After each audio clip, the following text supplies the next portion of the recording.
Wow. How's everybody doing today? I'm gonna start 2 minutes into this video. We're gonna gather around some people. That was an insane game, absolutely insane. So much to unpack for this video. Some things I'm probably gonna forget mentioning because there was a lot of crazy stuff happening, especially in that fourth quarter. We could just talk about the fourth quarter for the whole time here, but a lot of outcomes to start the game. Man, this was crazy. The best game of the finals we've seen in a while. Wow. That was absolutely incredible, incredible performance. Will the Milwaukee Bucks win their first championship since 1971? Since this man did this, Lou Alcindor, Giannis, what an unbelievable, unbelievable play. I couldn't believe that he was capable of doing something like that. So much to unpack here. I see more and more people coming in. 25 people, 6 thumbs up. I like that, appreciate that.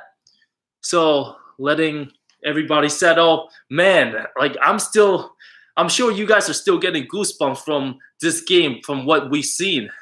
This was a close fourth quarter game. We're now at 2-2, so the NBA Finals will still keep going on.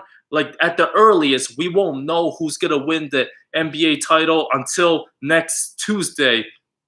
So until next Tuesday, the earliest that there's going to be an NBA champion of 2021, July 20th, if not July 22nd. So the good news is, if for those of you who love seeing long series, who love seeing NBA basketball, this NBA final is going to 6, if not 7 games. Think about that. Wow.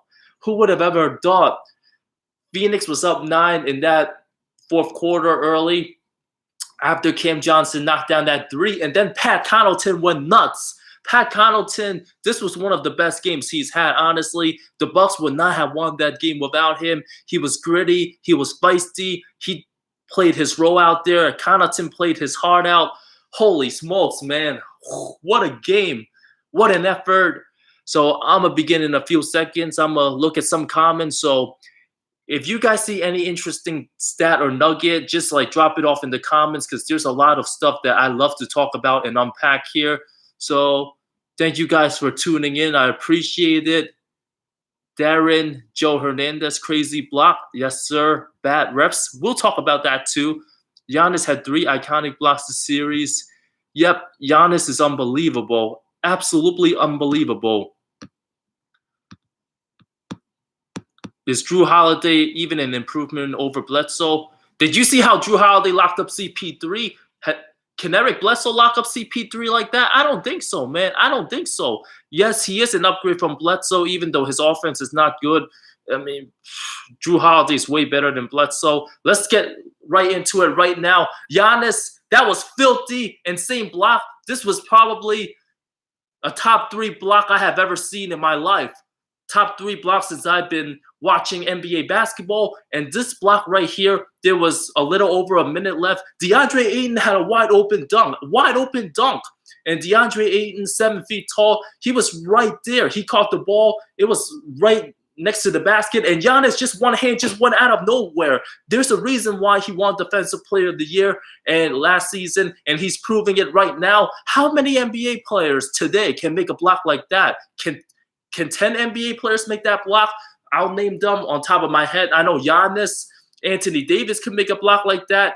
I see Jared Allen, as one of my friends also mentioned. Someone like Nerlens Noel can make that block. I'm not sure if Rudy Gobert can even make that block, to rotate so fast to DeAndre Ayton and blocking DeAndre Ayton. And remember, DeAndre Ayton, he was the #1 pick. He got drafted ahead of Luka Doncic. And Giannis was still able to retreat and block that. That was absolutely spectacular. All ball. And Phoenix was down 2. They could have tied the game. That changed the momentum. That gave opportunities for Milwaukee to capitalize to a 2-possession game. This was the second best block we've seen over the last 10 years, arguably. Like, obviously, LeBron's chase down block in Game 7 ranks #1, but this is #2. Like, name me a better block. Don't give me Bam Adebayo from last year. That was Game 1.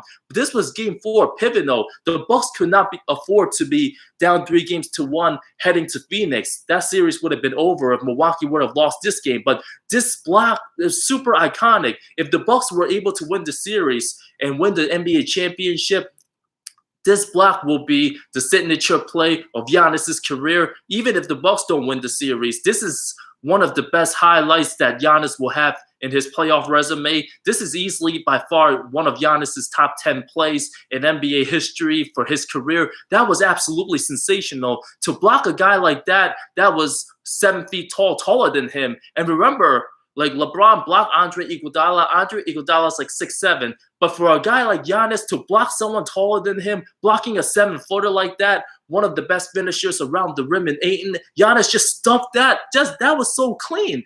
And for Milwaukee to capitalize to win that, Giannis has been absolutely sensational. And yes, he wasn't as great as he was in Games 3 and 2. Giannis only had like 26 and 14 tonight, but he played within the flow of the game. He got a little tired early on, and there were some concerns and worries, but Giannis continued to stay aggressive. This was Chris Middleton's night. Chris Middleton showed up and balled out. Like, Chris Middleton, he's been absolutely spectacular at home. He was not good in Phoenix on the road, but tonight, this was probably the best game of his career. Like, this a playoff career high, I believe.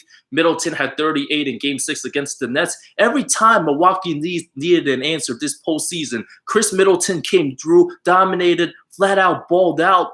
He had 40 points in the NBA Finals. Like, what a sensational performance to close out games like that. He is the closer of the Milwaukee Bucks. And at times, Giannis, yes, he could be the Robin down the stretch. And Giannis can let Middleton do his thing. But even though Giannis is not a great shooter, he can crash the glass. He's always going to be at the right place, right time. Nobody can stop him down low. He can always roll to the basket and get a couple finishes. He can draw fouls. Giannis, he's like a free safety out there. I mean, this is Giannis at the height of his powers. Like, I can't imagine how much better he will be if he develops a three-point shot. He will clearly be the best player in the NBA, but he's absolutely in the discussion as one of the top players in the league. If he does win a championship, he might very well be the best player in the NBA. That was insane. That was an insane block.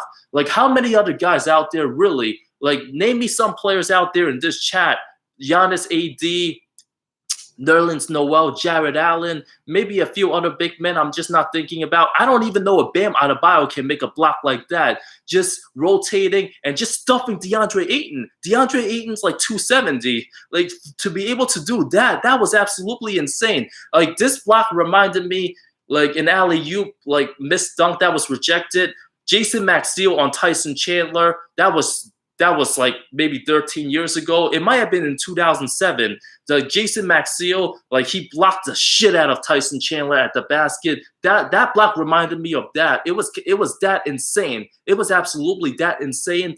Like, there's not many guys that can make a play like that. Like, maybe prime Ben Wallace. Yes, prime Ben Wallace when he blocked Shaq in the 06 playoffs. That was an insane block too. But that was not an NBA Finals series, and that game, like, that was a Game 5, I believe. So Detroit was going to lose that series regardless. But this was a game-changing momentum play. This is what the best players do. Like, they show out. Like, they might not close the game offensively. They might not hit all the shots. Their teammates might step up. But to make a sick defensive play like that, that was just unreal. That was absolutely insane. Like, you look at some of the best defensive players of all time, and if Giannis wins the championship, he's going to be in that category. He's going to be remembered as one of those all-time great players, like power forward, maybe slash centers. Yeah, you could technically play Giannis at center. Like, he's that gifted. He's going to go down as like the Kevin Garnett's and the David Robinsons of the world. Giannis is going to have that type of impact. And maybe even like Tim Duncan, like all the all-time best defensive players like that are superstars, they all had their signature defensive moments, like LeBron blocking Iguodala in the 2016 finals, Michael Jordan, that steal of Karl Malone, Hakeem Olajuwon, Game 6 saving block on John Starks in the 94 finals. We've seen it. Like, all these great guys, like, spectacular plays, just spectacular. Bill Russell in the 60s had a couple clutch blocks. He had an insane chase down block on Jerry West. Like all these defensive players, they make great defensive plays, spectacular. Tim Duncan in the 2003 finals had argued, I think, the most blocks in the series. So all these great defenders in the NBA, they're always gonna have their signature defensive moment. And Giannis has proved it tonight. I mean, he has proved that he's one of the best athletes, and his help defense is absolutely sensational. To be able to do that, man, that was insane. That was absolutely insane. Like what Giannis, prime Dwight Howard would probably make that block. Yes.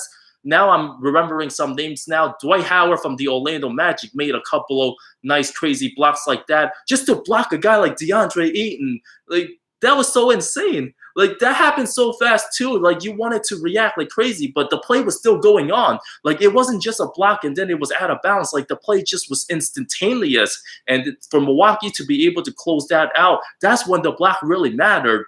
And that block really shifted the momentum of the game, like the momentum, like towards the end. So now we have a series. It's tied 2-2. We might be heading to a game 7. That was absolutely insane. Manu's block on James Harden. Yeah, that was pretty clutch. That was clutch, but that was in the semifinals, though. That was in the semis. That absolutely insane. Yeah, D-Wade had a nice one on Josh Howard. That was game 3 of the 06 finals. I remember that one. That was more of a deflection to me, though. It wasn't like a clean swat. Like I'm not sure if Josh Howard had full position there, but DeAndre Ayton, he's the best finisher percentage-wise at the rim. And for Giannis to just erase that and just to help seal the momentum, Giannis played like the heart of a champion. He played like the heart of a champion tonight. Just unbelievable. Like if Giannis, the way he's playing this playoffs, and if he's able to win a championship, but he had last year's MVP and last year's Defensive Player of the Year, plus these playoffs, instead of last playoffs in the bubble where he wasn't as great, it really would have been, combine those two, like 2020 regular season Giannis with 2021 playoff Giannis, that's one of the best seasons by any all-time great individual. That was absolutely insane. Yeah, I do remember LeBron's block on Splitter. That was a sick block, but that block was game 2, and Miami was already blowing them out. That block didn't really define the series. Like right there, just DeAndre Ayton just got stuffed like that by Giannis, the Defensive Player of the Year. Tayshaun Prince, yeah, I remember that. Tayshaun Prince in 04. Like the top 3 blocks, as I was mentioning for early in this video, and I see you guys, some of you guys just tuning in. Yeah, the 3 best blocks I seen in the playoffs: LeBron 2016 against Iguodala, Tayshaun Prince in 04 against Reggie Miller. And this Giannis block is right up there with the 3. I was obviously say LeBron still number 1 because that was a game 7. And that block really changed the momentum. It led to a game-winning shot by Kyrie. And that Tayshaun Prince block, the reason why it was so impressive too, that block probably helped Detroit win the championship. The score was 69-67 in game 2. It was a tough possession. Indiana had a rare fast break opportunity, and I believe Chauncey Billups might have turned the ball over, and Jamal Tinsley might have stripped him. And Reggie Miller was wide open, like down low, and Tayshaun Prince just out of nowhere just rejected that. He didn't even pin that. He just blocked that. It didn't even touch the backboard. That crazy recovery, and that ball led to the hands of the Pistons. They knocked down some free throws. And that was game 2 of the 04 Eastern Conference Finals. Remember, Indiana, they had Jermaine O'Neal, they had prime Ron Artest, and Jamal Tinsley, Reggie Miller, Al Harrington. That team was title contenders. That team won 61 games. And if Reggie Miller would have had that layup, I mean, that game might have went to overtime, and who knows? Indiana might have won, and they might have beaten Detroit. Detroit eventually ended up beating the Pacers in 6, and they had the Lakers number. But that was the reason why that block was so clutch by Tayshaun Prince. And that Tayshaun Prince block on Reggie, that was some insane athleticism play. Giannis, this block, obviously a lot different. It was off an alley-oop. But this just goes to show that Giannis, there's a reason why he's the best help defender in the NBA. Him and Anthony Davis, the 2 best help defenders, when AD's healthy, they can literally guard 1 to 5. They can help out. They can test shots. Just their presence and their athleticism and how they're able to move and put their bodies on the line. Like Giannis is obviously more durable than AD, and he's not as injury prone. Like Giannis is able to endure a lot of punishment, doesn't really get hurt that much. His ankle appears to be okay, even though he's still probably not yet 100%. That was absolutely incredible stuff by Giannis. Absolutely incredible. Thanks for the mentions in the chat right here in this mentioning the block. Yeah, Chris Bosh had a nice block on Danny Green. I mentioned Bam on Jason Tatum's. That was just game one. That was game one. That was nice too. But for someone like Giannis to block the #1 pick in DeAndre Ayton, like all those guys that got rejected and swatted, none of them were #1 picks. DeAndre Ayton was a #1 pick that got blocked like that by the Greek Freak. There's a reason why he's named the Greek Freak. Yeah, Ben Wallace had the nasty block on Shaq. Shaq was also a #1 pick too. Giannis, that was a game-saving moment. That was such a clutch play. Like all these, I can name all these clutch moments from these players. Like all these players I have, like in my poster right here.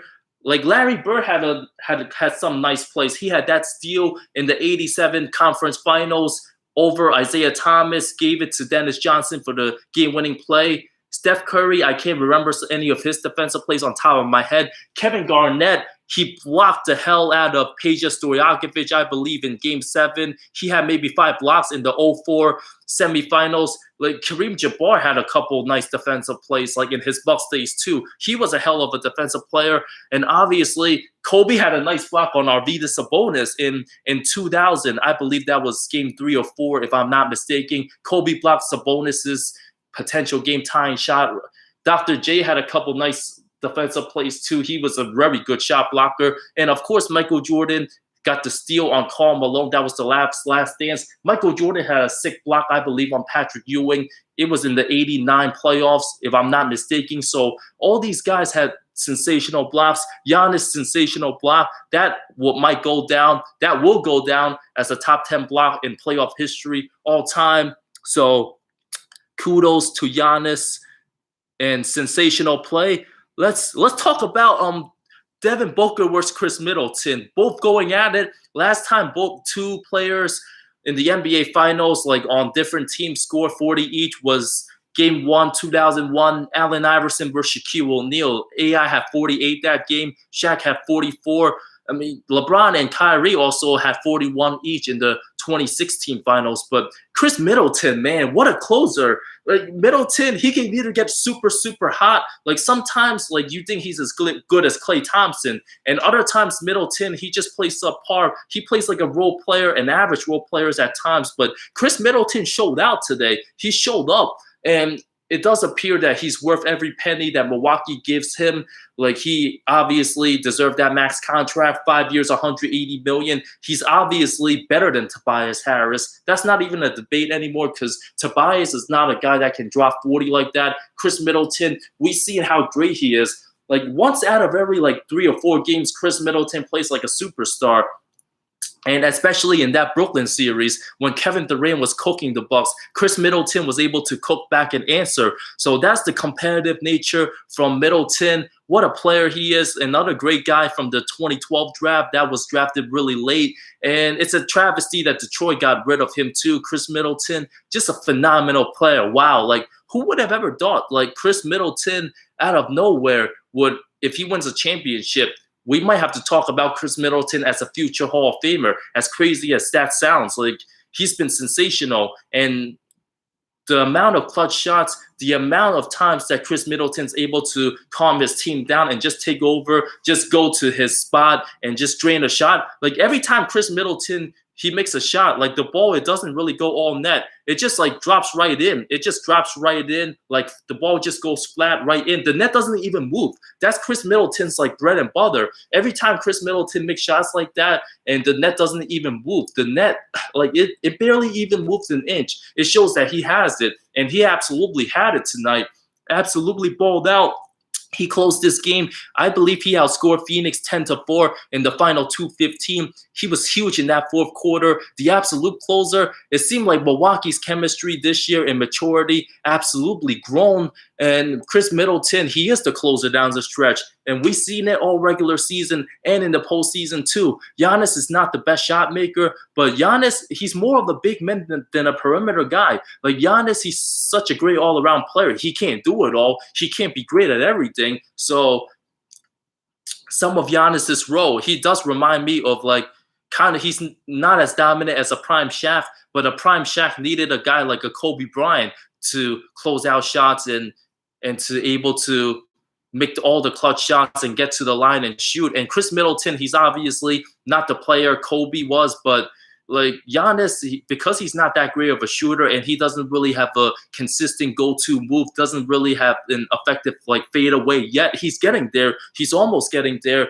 Like Chris Middleton being able to answer like that in close games, that's just a nice win by Milwaukee. Like the momentum of this series might have changed. And one of the things about the Bucks, like these playoffs too, like they're ready for the big stage. Even if they're down big, even if they're down like 10 points in the fourth quarter, they're more than capable of coming back. They learned a lot from that Game 7 against Brooklyn. Even though Drew Holiday didn't shoot well, he missed like every shot at all. Like sometimes Drew Holiday don't have the legs and he just jacks up some terrible shots, but he doesn't give up. Like he'll always play his game. He'll always be who he is. He doesn't shine away from the pressure. Like Drew Holiday's always going to keep his head up. He's not like a Ben Simmons who's just going to refuse to shoot when he's not making shots. Holiday continues to stay aggressive, and at times when his offense is not clicking, his defense has been absolutely sensational. He plays as hard as anybody on D. And tonight, he did a fantastic job on CP3. That was absolutely great. Drew Holiday, like mentally, he did kind of wore CP3 down. The last 3 games, Chris Paul, literally 15 turnovers the last 3 games. Absolutely uncharacteristic of him. And it seemed like maybe the 36 years of age of Paul has finally been kicking in. I mean, father time, man.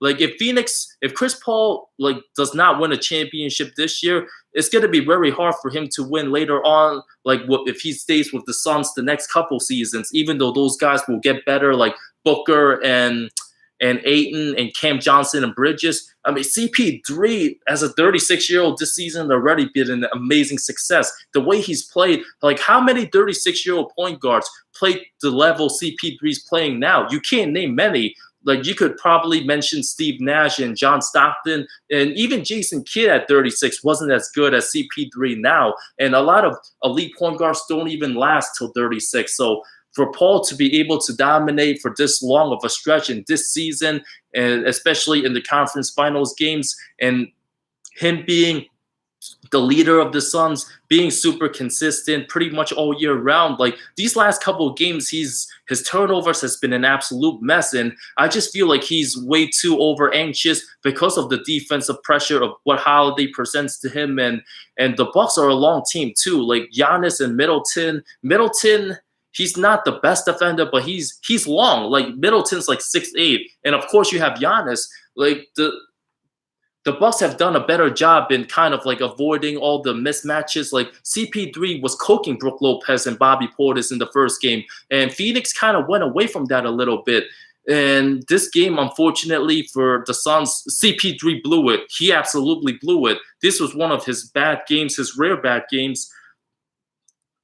And this has unfortunately been a narrative of CP3's career, why he has never been able to win a championship yet. And he's still 2 wins away from the finals. And I do still believe that the Suns are going to win the series in 6. I think they have more weapons and they're the better all-around team. They have better execution. But Paul, like over the course of his career, being just 6 foot and having some untimely moments with the Clippers, having some meltdowns, especially in 2014 against OKC, he blew a 15-point lead with 5 minutes left. That was very unacceptable. Like that moment to me, in my opinion, still the worst Chris Paul playoff moment, how he blew that game. And in 2015, when they were up 3 games to 1 against Houston. Corey Brewer and Josh Smith went off. And CP3, obviously, he's going to get plenty of the blame for that. But CP did not have a guy like Devin Booker on that team. And I put that blame on the 2015 Clippers meltdown just as big on Doc Rivers. So Doc Rivers was the king of 3-1 shivers. So I don't blame CP3 like the whole blame. But I blame a little bit on Blake Griffin and obviously Doc Rivers for allowing that to happen. If the Suns somehow lose the series, man, Chris Paul is going to have to look back at Game 4, and this might haunt him for the rest of his career if Phoenix cannot pull this one off. Despite Devin Booker playing sensational, like I knew Devin Booker was going to play great this game. In my last video, I even mentioned that like Devin Booker had 10 points in Game 3. I know he wasn't going to play as bad in Game 4. I know he was going to bounce back. And yes, he did. He was assertive from the start. He was the reason why Phoenix was just like winning the game for most of the games. And Phoenix had a little bit of an advantage. He had like 30 points when the Suns had 65. And then when he picked up his 4th foul, I was like, whoa, this is not good. Like somebody in Phoenix is going to have to really step up. And it seemed like the Suns were going to maintain the momentum because after Booker picked up his 4th foul, Cam Payne had an and 1 layup, and that kind of like stole the momentum a little bit back to the Suns. And that was when Chris Paul really shined. Like in the 3rd quarter, he had a couple buckets. That was the only time he was able to get anything going in this game. He scored 2 straight buckets after Booker got into foul trouble. Yes, he was very aggressive, and Booker again got into foul trouble. And these refs today, man, they were just not good. Like, how the hell do you not call that foul on Booker? I'm gonna talk about it in a few minutes, but I'm talking about Devin Booker when that ball was clearly out of PJ Tucker's foot, and that was a missed call. That was an absolute missed call over there. And then the following possession, PJ Tucker, like he does his antics too. Him and Jay Crowder are energy guys. They're gonna sell some calls, and they're gonna put their bodies on the line, and they're gonna dive on the floor, and that's what they do there. They're role players. Jay Crowder, in my opinion, is a little better than PJ, but they kind of play the exact same role, even if they don't have a high scoring game and they don't like have that many points and take that many shots. They're gonna make their impact in the game with their physicality and their grittiness. And PJ Tucker sold that call when Devin Booker was whistled for his 5th foul. Like that, I didn't see no foul on Booker. That was just, man, the refs not so good. And as the result, it didn't really matter anyway at the end when Devin Booker, was it Drew Holiday? I believe it was Drew Holiday that was in transition that was going there for the layup, and Devin Booker just wrapped him up. And there was no foul call. Giannis did get the layup, so Milwaukee did score the 2, but Devin Booker should have been out of the game right there. He had, I believe, 2 more points, so he finished with 42. Booker should have had 40, and he should have been fouled out there. Like, you can't miss that call if you're reffing in the NBA Finals, man. You just cannot miss that call like that. I mean, some of these calls were just absolutely awful right there. Like, obviously, you always want to see, like, your superstar and your best players, like, on the floor in crunch time, and you want to give them the benefit of the doubt, like, if they, like, pick up fouls. But if they foul the heck out of someone, if they hack someone, you have to make that call. I mean, the integrity of the game is more important than having the best players play and giving them the benefit of the doubt. I mean, come on, man. Like, and what was Devin Booker also doing for fouling? What was he doing? He fouled him twice on that play, like twice. Like, Devin Booker should have fouled out of that game. But his 42 points performance, absolutely not enough, man. Just not enough. Like, CP3 played solid in Game 3. Devin Booker played awful. This time, Devin Booker has one of his best games of his career. I mean, he had that Mamba mentality on full display. He was getting to his sweet spots. He was cooking Drew Holiday. His mid-range jumper was just wet all game. And for him to be in foul trouble like that, he still played good in the 4th. I mean, Devin Booker was the only reason why Phoenix was keeping the lead and maintaining like their lead before they fully blew it right there. They just blew it. CP just did not have an answer. So if Paul or Booker, one of them, have a bad game like that, I mean, Phoenix is going to have a lot of trouble. I mean, they worked all season for this. Like, Devin Booker, sometimes he could close, sometimes CP. CP had that turnover where he slipped. That was unexcusable too, because, I mean, because the momentum was already shifted to Milwaukee. And if Phoenix couldn't score in that possession, they were going to be screwed. And CP just turned it over. That resulted in Milwaukee scoring again, so it helped their lead push to 4. That was just awful. Like, CP3 had one of his worst games. It's probably CP3's worst game of the playoffs, if we're not mistaken. He was just that bad. Well, this is unfortunate because CP3 does deserve a ring with his work ethic, playing hard. But even if he doesn't get a ring, this is gonna stink for him. But he's got 3 more opportunities to prove what he's really made of. Does he have one last run in him? Because CP, like, he's 36 years old, doing things that are out of the ordinary. Like, this is not something that we usually see. Like, only the best of the best players at CP3's age right now play at a high level. The LeBron Jameses of the world, the Michael Jordans and the Kareem Abdul-Jabbars. I mean, those, and the Karl Malones, those guys can play till they're in their late 30s and even up to their early 40s. But CP just being a point guard and being undersized like that to still play this good, I mean, like, CP's been waiting for a title for so long. He's in his 16th season. Like, remember Dirk Nowitzki in 2011 when he won the title? He was kind of on his last legs as a superstar. Everyone knew if Dirk did not win that title in 2011, he was not going to win it with Dallas in the later years. Everyone just knew, like, if Dallas, if they had a chance to win and beat Miami, that was their shot in 2011. And it was 2011, and that's it. Everyone knew Dallas had to get it done and do whatever it takes to get it done. And Dirk at the time, I believe he was 32 years old. Yes, Dirk was 32. He was almost 33. So Dirk being 32, 33 when he won his first championship like that, and he was always great, even up until his late 30s. Like, his game, like, aged very well. CP3's 2-3 years older than what Nowitzki was in 2011. So Paul being older like that, he doesn't have that many years left in him. CP, who knows? It seems like he might be able to play until he's 40 and still be an effective player because of his presence and leadership. But at a superstar level, playing like this, I mean, this is Chris Paul's opportunity. He has 3 games to prove it. I mean, we have a 2-2 series, and Phoenix, we're back at the beginning. Phoenix still has home court advantage right now. They have home court advantage.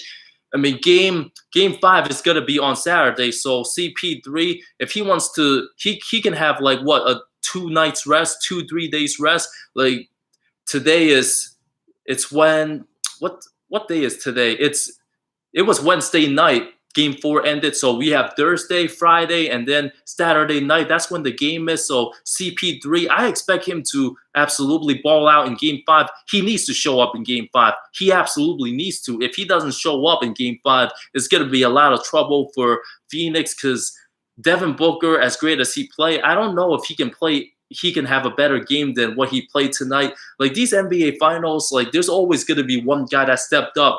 Game 1, it was Chris Paul who dominated. He went off. And then Game 2, it was Giannis for Milwaukee, who had 42. But Devin Booker was also sensational. Game 3, it was all Giannis. He had like 41 points. And this game, it was Chris Middleton and the Devin Booker game. This is absolutely crazy stuff. Crazy stuff. So I see the comments, why LBJ not on my wall? This has nothing to do with LBJ. I have an LBJ poster on my other poster that I'm not using. So I'll use that poster a couple months from now. So I like to rotate. If the Suns blow a 2-0 lead, it'll leave a huge mark on Paul's legacy. Absolutely. It absolutely will. If CP wants to be in the same class as Isaiah Thomas, if he wants to be mentioned in the same sentence, CP needs to win a championship. Like, all the all-time great players, they have to win a championship to be considered elite. Like, look at Dirk Nowitzki.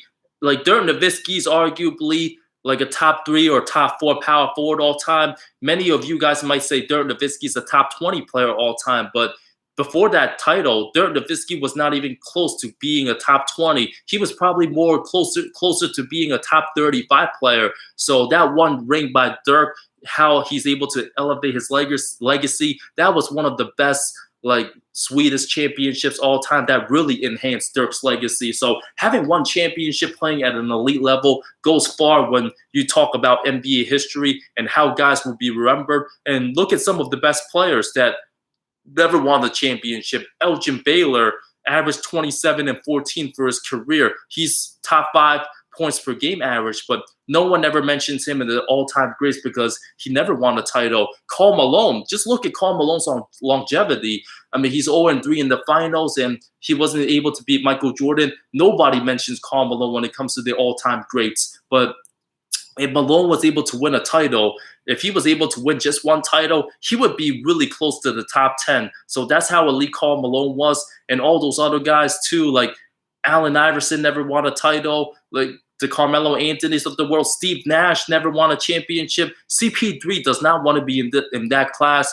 And CP3, like, winning a championship will really enhance his legacy. If Chris Paul's able to win a ring, he's going to go down as a top 25 player all time. And I believe right behind Isaiah Thomas. But if he doesn't win a ring, he's still stuck. He's still going to be stuck somewhere in the 30-something range. So that's where I have him. Charles Barkley, he's pretty relevant because Barkley's on TNT. Everyone makes fun of him by having no rings. Barkley deserved the ring, but I mean, if Charles Barkley wasn't on TNT and he had no social media and he was just quiet like Karl Malone, nobody would be talking about Charles Barkley as much. But we all love to talk about him because he's Chuck and Charles Barkley is awesome. So there's that. Like CP3, he needs to step up. Like, this is CP3's time. He has the most to lose in these NBA finals. Guys like Giannis and Chris Middleton, Devin Booker, they don't really have that much to lose because Giannis, he's the type of generational talent that you know that Giannis is going to win multiple championships. He already has 2 MVPs and he's only 26. Giannis is probably going to be one of the 2 or 3 best players for the next 8 years. Like, if you want to build your team around, like, for the next, like, 8-9 years going forward, it's either going to be Giannis or Luka Doncic and other players, but Giannis will be one of the first names we can talk about. That's how great Giannis is. So Giannis, he's going to be contending for more championships for many years, and he's just entering the beginning stages of his prime, just like how LeBron was entering the beginning stages of his prime in 2011 when he did not get it done, and he had that letdown, while Dirk Nowitzki and Jason Kidd, Sean Marion, all those guys were in their last legs, and they were just able to capitalize. CP3 needs to capitalize. I believe Phoenix is going to bounce back in Game 5. Like, I don't believe Monty Williams will lose 3 straight as a coach. He's too good of a coach, and he's a lot better than Coach Bud. So Phoenix, I believe they're gonna get ready. And the Suns, they has a couple great players today. Jay Crowder, how about Jay Crowder? 15 points, 8 rebounds, 3 assists, 3 blocks, and 3 steals. How about that Andre Karolinko stat line from Mr. Jay Crowder? Like, Jay Crowder, if he helped Phoenix win this game tonight, he was probably going to be the most hated player for Milwaukee Bucks fans. That's how much they can't stand Jay Crowder. A lot of his antics, he did sell some calls. Like, there was one possession where he was knocked out, and he just, like, all of a sudden it seemed like he just got hit by a truck. So he was like, he went like falling. But Jay Crowder is one of those guys. He loves to sell calls. I mean, he's a great role player. He's worth every penny of his 3-year, $29 million.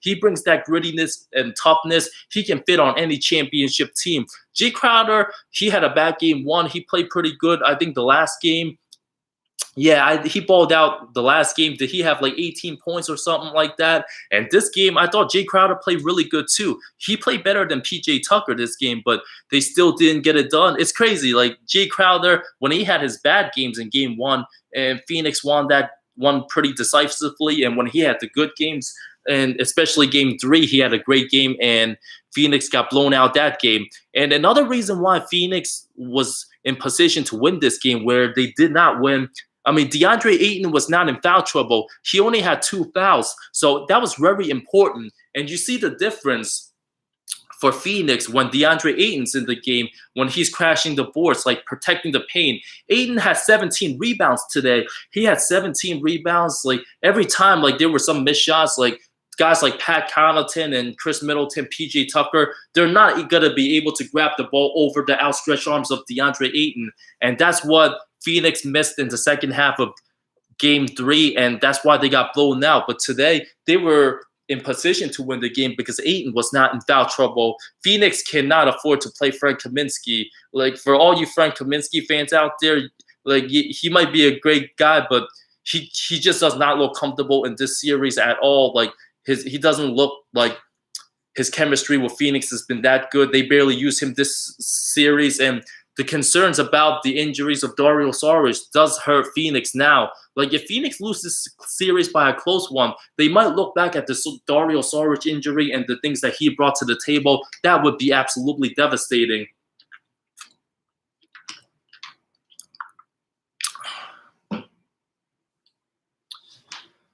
So,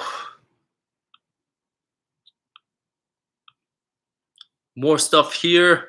109-103 Milwaukee win. For all you guys joining in the last couple minutes, I had to recap about the game, the greatness of Giannis's block, and Pat Connaughton. How about Pat Connaughton tonight? Pat Connaughton, like, he reminds me of, for all you old school NBA fans watching this video right now, Pat Connaughton's activity and his grittiness, his ability to just be at the right place at the right time as a role player. He reminds me of a poor man version of Bobby Jones back then, throwback player for the Philadelphia 76ers. Bobby Jones, I mean, he was the type of guy who was super athletic. He was athletic white guy who was a small forward who crashed the glass. He was relentless. So Pat Connaughton reminds me of a poor versions of him, of Bobby Jones, and being at the right place at the right time, knocking down a couple nice threes. He had that three early in the fourth quarter when they were down 9, cut the deficit to 6. If Pat Connaughton didn't hit that shot, Phoenix might increase their lead by double digits too. So Pat Connaughton kind of saved the day. He also had a big three in, was it 97, 95 or something like that? It was like the last 3 minutes of the game. Pat Connaughton had a big three after a Giannis pass. So he was absolutely sensational tonight. He had that Cam Johnson effect. Him and Cam Johnson, like the two X factors for that team. Cam Johnson had another solid game too. Every time Cam Johnson checks into the game for Phoenix, it always seems like he's always going to knock down his first shot. Like, you need a little bit of energy off the bench. Cam Johnson checks in. He catches the ball. He catches in the jumper. That's what Cam Johnson brings, and he played his role pretty good, but Phoenix might have to play him more. They might have to play him more too. While Mikal Bridges, he had a pretty quiet game, 7 points in 26 minutes. And Bridges, last game, he didn't play that well. He only went 2 of 4 in game 3, nowhere close to what he was in game 1 and 2. It seemed like Bridges is going to be one of those guys who's going to play amazing at home in the finals. I expect him to play pretty solid in game 5 and score a dozen points. And he's probably going to just struggle on the road and back in game 6 in Milwaukee. So Bridges seems like he's a great home player for those finals. And in Milwaukee, he's just not going to have the same impact. So there you have it here. So the referees tonight, James Capers, David Godfrey, Courtney Kirkland worked his first NBA Finals game. I mean, I give the referees a D today. They were just not good, especially like seeing what the NBA refs does, like giving those players those calls. Like Devin Booker gets those calls too. Like, if anyone was watching Team USA basketball yesterday, like Bradley Beal and Jason Tatum was staring at the refs like, hey, why aren't you calling that? Like, dude, bro, it's not the NBA. This is FIFA play. It's FIFA. We ain't going to call those ticky-tack fouls. Those refs are not going to be fooled because that's not how the game is played. Like the NBA, they've been letting players sell calls for the last like 5-6 years now, since really 2017. And a lot of that started with Russell Westbrook and James Harden just like throwing their bodies around. And now all these like NBA All-Star players are getting all those calls. Like, you seen Kevin Love yesterday trying to lean into his defender. Like, what the heck was that? Like, Kevin Love thought he was going to get that call. Like, he looked foolish. But Kevin Love would have gotten that call in the NBA. Kevin Love used to do that a lot. I don't watch a lot of Cavs game anymore, but Kevin Love was pretty good at doing that when he was still playing with LeBron in Cleveland. But that call's not gonna be getting away with for Team USA in Olympic basketball play. Like, no. Like, you see the difference between refereeing the National Basketball Association and like FIFA play, Olympic play. Like, that's not gonna happen. Team USA might not win gold this year because they don't really have like a like a point guard forward general, like a Chris Paul type. Damian Lillard's more of a two-guard play. Like, I could see Team USA getting upset. I really do, because they have a lot of guys like Jason Tatum, Bradley Beal, Kevin Durant. I mean, those guys are just like scorers that gets their own buckets. Like, remember when Team USA in 2004, they had Stephon Marbury at point guard with like the rookie LeBron, rookie Melo, and rookie Wade, and the Allen Iversons of the world, while Tim Duncan was the best player on that team. That team got upsetted by Argentina. I can absolutely see this Team USA team get upsetted. Like, they're not a guarantee lock to beat everybody by like 30. They're just not. They don't have the chemistry, and at the end of the day in basketball, you need a floor general that's going to control the tempo, and you need chemistry, and you need guys that are going to move the ball. You can't just have guys who are just going to look out and get their buckets on their own. That's just not going to work, especially in FIFA play when there's other guys that can get absolutely hot. Who knows?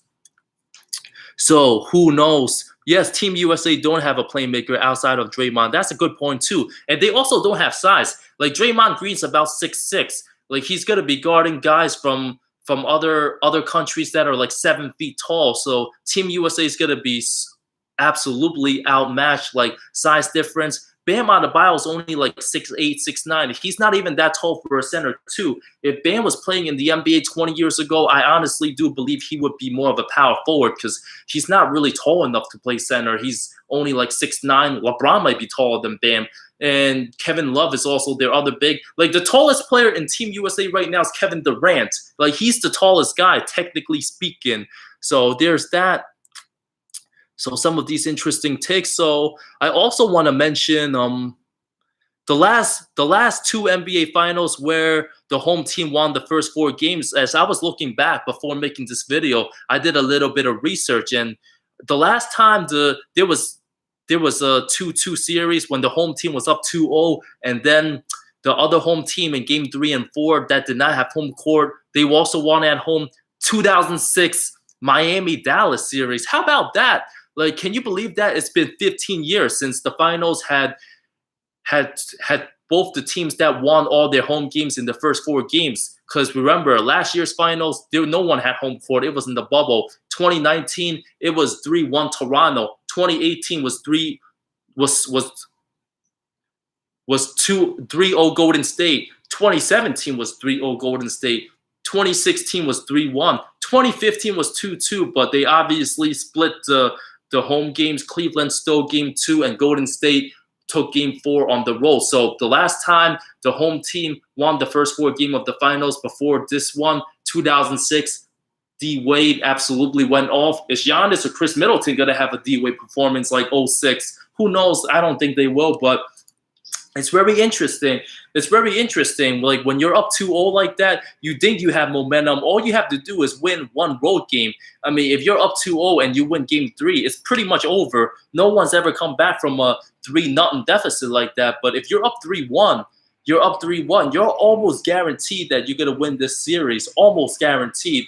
And Phoenix wish they were in that position where they could have won this game in game 5, but we have a series right now. Like, this is where it was expected to go, to be honest. Like, before the NBA Finals started with Phoenix and Milwaukee, like, most people would have predicted it would be 2-2. Like, you're not surprised. Let's say you miss all the games. You didn't watch any minute of these finals, and then you wake up now, and then you see the series. Oh, 2-2. Not a surprise. Not a surprise. This was supposed to happen. I mean, these two teams, they're pretty evenly matched. Like I predicted, it's going to be at least a 6 or 7 game series. Like, Phoenix and 5, like, nah, that's ridiculous, because this Milwaukee team is really good. Like, Phoenix, they beat a hobble Lakers team with a hobble AD in 6, and it took them 6 games to beat a Kawhi Leonard-less Clippers team, honestly. So they obviously was not going to sweep Milwaukee or beat them in 5. This series might very well go 7. Honestly, if it goes 7, Milwaukee, I can see them winning game 7 on the road. They won a game 7 in the road at Brooklyn, but Brooklyn didn't have all their guys. But Milwaukee, more than capable of winning that series. This series, like in the 2006 series when D-Wade absolutely went off when he was down 2-0. Remember, D-Wade was so spectacular that Miami was down 13 points with 5 minutes left. And I remember this game just like yesterday. And D-Wade just took off from mid-range. He was just draining them. Like, he was doing it more effectively than what Chris Middleton is doing now. Like, Chris Middleton has some basic mid-range pull-up moves, but D-Wade was just like spinning his way. Like, he was posting up, fading away. And D-Wade had all the footwork. He was getting to the rim too. And Miami was able to win game 2, 98-96. So D-Wade was amazing in those finals. That was some of the best performances that we ever seen. And obviously, that Miami series too, Miami also had a little bit of luck on their side. Like, when Jerry Stackhouse, like, intentionally, like, foul Shaq, flagrant foul. It was a flagrant 2 in game 4 when there was in transition. And Stackhouse, he was one of the key players on the bench, ended up being suspended for game 5 of that series. And game 5, Miami ended up winning in overtime. That was a crazy competitive game. D-Wade shot maybe like 25 free throws. He shot a bunch that game. And Dallas was missing Jerry Stackhouse, and they called that. Josh Howard made that mistake calling the timeout in the middle of the free throw, so that cost them the game and eventually the series. And in Game 6, D-Wade had like 30-something points. He may have had like 35 points or so, and they were able to hold off Dallas. Dirk Nowitzki did not have his best finals in 2006, but if Devin Booker or CP3 can come through Game 5, 6, or Game 7, if it goes to, I still got the Phoenix Suns winning this one because at the end of the day, Phoenix has better execution. I do believe in Monty Williams more than I believe in Coach Bud. I mean, Coach Bud, he was making some of the mistakes today for his team. Like, I still don't trust Coach Bud, like, late in games. Like, I trust Giannis more than anybody if I'm Milwaukee because Giannis is the best player in the series by far, without a doubt. Like, he's arguably a top 3 player in the game right now. And even if Coach Bud screws up and doesn't play the guys as much, like, Giannis is just going to be there offensively and defensively. And how about Coach Bud finally learning? Like, Giannis, he was still a little banged up in game 1 where he played like 35 minutes. Giannis played 43 minutes tonight. He sat out in the first quarter for the first half of the game. It was midway first quarter. Giannis might have sat out for like 2 or 3 minutes, but for Giannis to play 43 minutes, Coach Bud's doing it right. I mean, you have to play your superstar 40 plus minutes, 42 minutes at least, like in the NBA Finals. Like, if Giannis wasn't playing 43 minutes, if he was playing just 41 minutes, like a few minutes off, Milwaukee probably would not win this game. So playing your superstars as much as you can, if they're fresh and healthy and not in foul trouble, that's what it takes to win a championship. You have to play your best guys 40 plus minutes in a postseason game for all the marbles like that. Absolutely.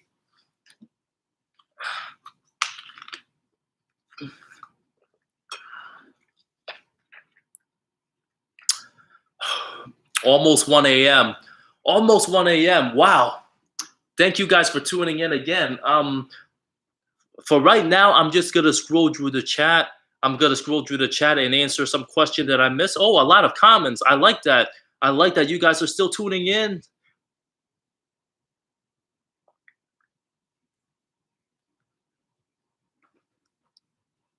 So, I'm reading some of the chat. Rip Hamilton would be a role player, Hall of Fame as well. Yep. Middleton reminds me a lot of Rip Hamilton. If Rip Hamilton was playing in today's NBA, he would be like Chris Middleton, to be honest. I mean, Rip Hamilton also shot 40% from 3 in the 06 season, but back then the NBA didn't shoot as many threes. Rip Hamilton was a baller. Rip Hamilton, really underrated. He had one of the best mid-range games, and like, he would be probably the most comparable old guy to current Chris Middleton right now. Reading some of these comments, yeah, Wade went off. Suns collapsed. Yeah, Suns did collapse defensively. Chris Paul played absolutely awful. Like, CP3 is probably due for a bad game like that, like once or twice in a series. He was non-existent, but in Game 5, I see CP3 bouncing back and having a solid game at the very least. Crowder was flopping.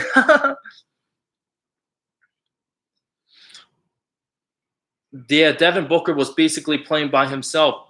Yeah, PG Tucker, the classic 0-0 points, but he made a lot of great defensive plays, and his energy was well needed for this game. for this game. His energy was well needed.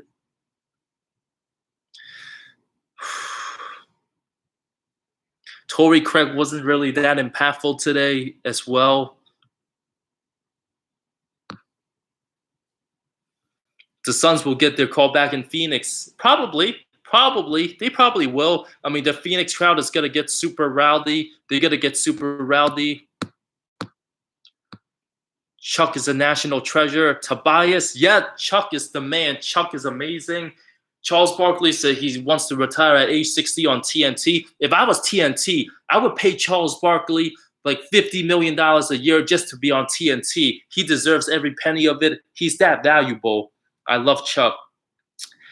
NBA on TNT. Yeah, some great TNT comments. What you guys think about NBA Countdown? TNT destroys Countdown. It's not even close who's better. I will watch TNT 100 out of 100 times. I never watch NBA Countdown anyway. You don't really miss out on much, but TNT is amazing.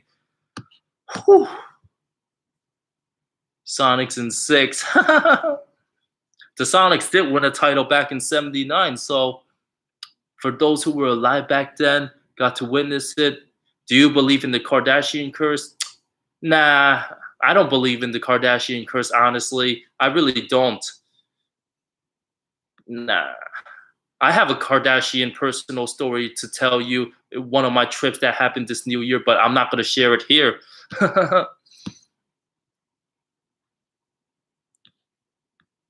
One of the greatest finals performances by Wade. Yep. Yeah, Wade did block Dirk a lot. TNT is better. I see you guys still alive here. So it's about to be 1 o'clock. So before I leave, so drop down in the comments, who do you guys see winning Game 5, Phoenix or Milwaukee? Is Game 5 going to be as competitive as Game 4, or are we going to see another blowout? I mean, if it's going to be a blowout, it's probably going to be Phoenix blowing out Milwaukee, but I think it's going to be a pretty close game. So there you have it. Share the Kardashian. It's not directly related to a Kardashian person, but it's something that had something connection with Kardashian.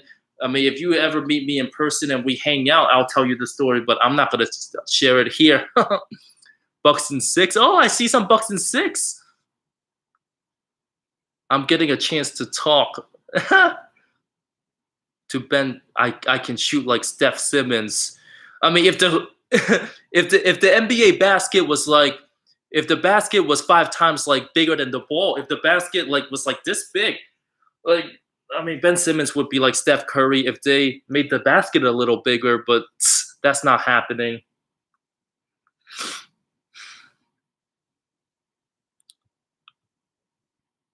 Yep, Giannis is game-saving block, so whew.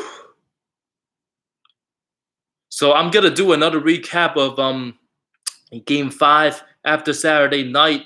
I'm giving up my Saturday night for going out just to watch that game and do that recap because I love NBA basketball and I love the finals.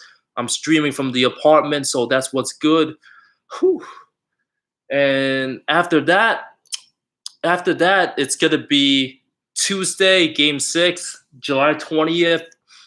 And then the 22nd of July, Game 7. Can you believe NBA basketball? We're still watching NBA basketball, and we're in the middle of summer. This is the middle of July. Holy crap. It's July 15 already. I want summer to slow down. And just enjoy it. We still got to see Team USA and all that. So we have that.